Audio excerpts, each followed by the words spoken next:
This episode of It's the End of the World as We Know It and I Feel Fine was made possible by contributions from slaves like you. Thank you very much. A lot of people involved in the Black Bloc on Saturday, many of them 6 months ago were members of the Labour Party, working for the Liberal Democrat Party, people who really believed back then that parliamentary democracy could work for them, and now they believe that it's not going to work for them. It's the end of the world as we know it, and I feel fine. Good morning, slaves, and welcome to another edition of It's the End of the World as We Know It and I Feel Fine, the show where all our heroes wear masks. Go ninja, go ninja, go! Go ninja, go ninja, go! Go ninja, go ninja, go! Go ninja, go ninja, go! Go, go, go, go! I am your host, the Stimulator, and with global May Day protests and the Occupy wave of actions coming up, I thought it would be nice to do a little segment about the tactic of tactics. The cancer in Chris Hedges' colon. Too big to fail, big enough to fall! The most widespread and mimicked street formation of the last 6,000 years. And the craze that has police departments and politicians wetting their dockers. Yep. The Black Bloc. But what about Madrid? You're a right, agitator. I must first pay my respects to our lion-hearted peeps in Madrid who daringly attacked the fuzz during anti-austerity protests last month.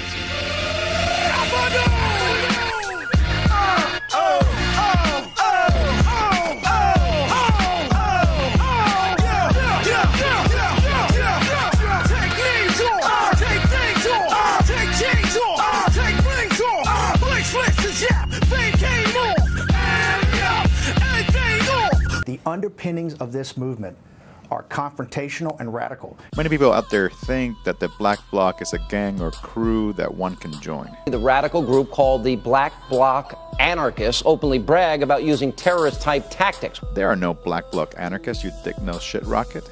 The Black Bloc is simply a fucking tactic. Black Bloc is not a group or a social movement. It's simply a tactic used by protesters to protect themselves from police aggression and express a complete rejection of capitalism. Tactics are techniques used for securing objectives and are part of a strategy or plan of action. Like the tactic of blockading a street. The blockade is used with the objective of stopping police or industry traffic into an area that you are trying to hold or protect, and could be part of an overall strategy to protect a forest or autonomous zone, for example. The Black Bloc tactic can be used for the purpose of securing streets, with the strategic goal of creating autonomous spaces for dissent within the context of intense police repression. It can also be used to attack corporate and state infrastructure, allowing the saboteurs to remain anonymous. This tactic has spread around the world like wildfire, and we have witnessed its prowess in places such as Turkey, Egypt, Brazil, and Colombia. So, to find out more about the history of the Black Bloc, I bring you Francis Dupuy-Derry, a motherfucking anarchist and author of Who's Afraid of the Black Blocs. Hey Francis, how the fuck are you? I don't know. When was the tactic of Black Bloc first deployed? The Black Bloc, the way we know it, appeared the first time in Germany, in West Berlin, at the end of the 70s, beginning of the 80s. The first time the term Black Bloc was coined in Germany was in 1980. And it was in what was called at the time the Autonomen movement mainly of squatters, political squatters, who were involved in a protest against the nuclear industries, the nuclear weapons, and the neo-fascist movement in Germany. So at the time in Germany, they were wearing a leather jacket. That was what was fashionable at the time. So black leather jacket, black motorcycle helmet, and they were merging in Black Bloc to get a mass of anonymous people, because you can't recognize people in a homogeneous mass of people wearing black and mask. And they were using this tactic to confront the police, fight against the police which was coming to expose them from their squats, for instance, or to fight against neo-Nazis in the streets. In the description of your book, Who's Afraid of the Black Blocs, it states that the image of the window-smashing thug hides a complex reality. Can you fucking explain? Too often the Black Bloc is described by politicians, by police officers, by journalists, by scholars even, as something really not interesting from a political point of view. They are described as a bunch of hooligans and as apolitical individuals who just like to riot, like to smash things without any political rationale. The Black Bloc, which are primarily white, sort of nihilistic, destructive, embracing sort of confusing petty vandalism and this repellent sort of cynicism with revolution. And of course, when you listen to them, when you watch them in action, when you look at them, when you follow them, and when you try to understand what they do in Germany, in France, in Great Britain, in Greece, in Brazil, you rapidly understand that it's only about politics. I heard 50,000 other people were going to be here, and I figured even if they're out here protesting in a way that I don't like, advocating reform or abolition of some particular institution, at least there are 50,000 people that really care and are worked up about something, and hopefully we can come out here and give them a shove in a little more radical direction. About politics, about economics, of course, also about power relationship, about domination, and it's a way to express a radical criticism of these systems, the state system, the capitalist system, the bank system, and their targets. What the target is the message. It's what they target that give us the meaning of their action. Thanks, Francis. Stay tuned after the break for an interview with a Montreal street fighter. Sortir du silence comme d'un abcès, trouver l'écho, laisser la folie exploser, ignorer là-bas, aller droit à l'opposé, compter parler le fracas, alerte rouge, parce que le bleu me rend malade, un rouge profond et dense à la mesure de la primade, alerte rouge, parce que le rose est bien trop fade, mais rouge comme la couleur des théâtres et barricades. Car s'ils savaient ce que je pense de leur mode d'emploi, leur façon de nous la faire à l'envers et à l'endroit, leur fin sera mon début, c'est bien normal qu'on reste en froid. Je crache mes brûlots de prolo puis disparais après l'envoi.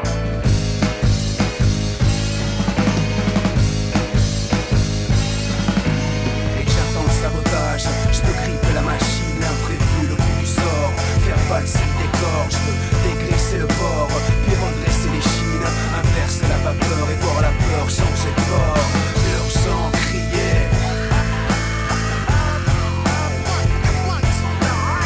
Urgent crier.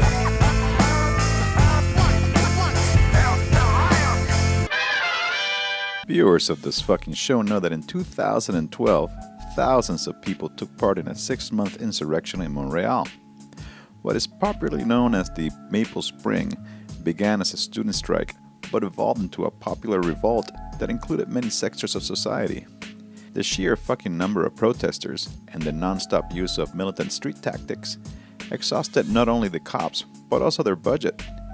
Since then, the Montreal Popo have smartened up and have consistently kettled anti-capitalist demonstrations as a way to avoid a repeat of 2012. This year, comrades have been having conversations as to how to regain the street power that was obtained on that insurrectionary moment. So, to revisit some of the tactics used in the battles of that year, I bring you Nick, a university student involved in much of the street fighting in 2012. But first, a fucking disclaimer. The voice of Nick has been replaced with that of a voice actor to protect their identity. Also, some of the footage used to illustrate Nick's experience will not necessarily be from Montreal. This video is meant for entertainment purposes only, much like a sex toy or a novelty whoopee cushion. So, enough of that noise. Hey Nick, how the fuck are you? I'm feeling great. So, how the fuck does street fighting progress in Montreal? From the beginning of the strike, we saw the use of masks go from being an isolated practice to something that became normal for hundreds of people to do. This explosion in the use of masks wasn't magical. It took anarchists consistently masking up and explaining why they mask up in flyers and conversations. The same can be said for attacks against police. As the strike progressed, the isolated attacks on police that characterized the demos during the beginning of the strike, such as a couple of rocks thrown in their direction, eventually became more popular to do, up to the point where demos sometimes became very uncontrollable for hours. This was simply a matter of persistence. Fuck! Holy shit. as people continue to see masked up street fighters getting away with attacking the pigs who have been clubbing them for weeks. They started to see themselves as capable of acting conflictually as well.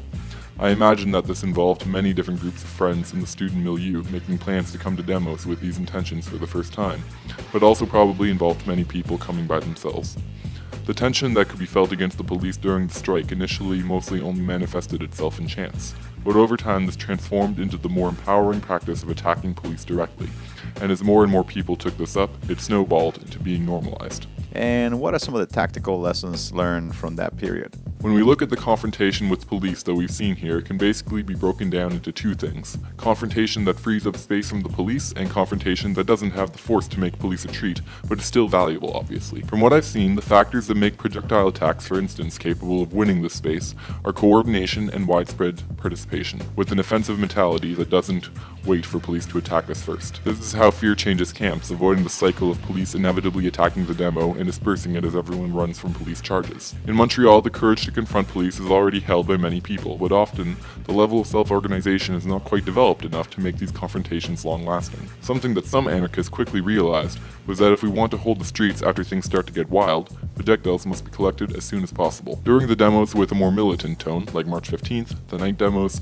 the Book Fair weekend, April 25th, May Day, and others, within the first 10 minutes you would see crews running into alleys or gardens to collect rocks in side bags, or using hammers to ply rocks up from the street, or smashing the larger pieces into throwable sizes on the sidewalk. People who had collected rocks would then distribute them amongst the masked portion of the demo. Something that also started to happen more often was people counting down before throwing, so that instead of just one or two rocks actually connecting with police, there were volleys that could make police retreat. Another tactic to accompany rock throwing that has been used pretty extensively is throwing paint bombs, but these often have a limited effect unless aimed well enough to hit a visor. I've seen this happen only once. Fire extinguishers filled with paint, on the other hand, as seen in Oakland during the general strike, are the perfect weapon against police. With one swoosh, you can blind an entire riot cop line and take them out for as long as it takes them to clear their visors. The same goes for police vehicle front windshields. Fireworks are also often shot at police lines, but the few times boat flares have been used, they have been far more effective than fireworks.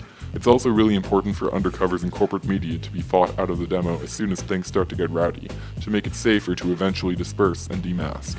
And finally, wearing black socks over shoes and ditching them with everything else can save you a lot of trouble. So can wearing cotton gloves. Yep, that's about it. Thanks, Nick. And that was it for this edition of It's the End of the World as We Know It and I Feel Fine. As always, this here labor of love and rage is brought to you by slaves who share their fiat currency so that we can keep the lights on. So muchas motherfucking gracias to Jason, Samantha, Katie, Kaylin, Fiona, Regina, Danielle, Patrick, Miguel, Gavin, Adrian, Tim, Angela, Thomas, Preston's Productions, Rosemary, Tom, Alexander, Gregory, One Brain, Jimmy, Dylan, Christian, Kyle, Valentin, Francois, Alyssa, Jennifer, Liam, Richard, Justin, James, Robin, Chris, Aaron, Micah, Stephen, Sean, Serena, Patrick, Limilum, FG, Bruce, and Stephen Pozole. I also want to give a warm welcome to the newest members of the Ta Conspiracy, Ashley, Amelia, and Justine. Bienvenidas. For links to information about militant street tactics, just visit my fucking website, stimulator.tv. And to quote from Sun Tzu's The Art of War, the ultimate skill is to take up a position where you are formless. If you are formless, the most penetrating spies will not be able to discern you, or the wisest counsels will not be able to do calculations against you. See you in the streets.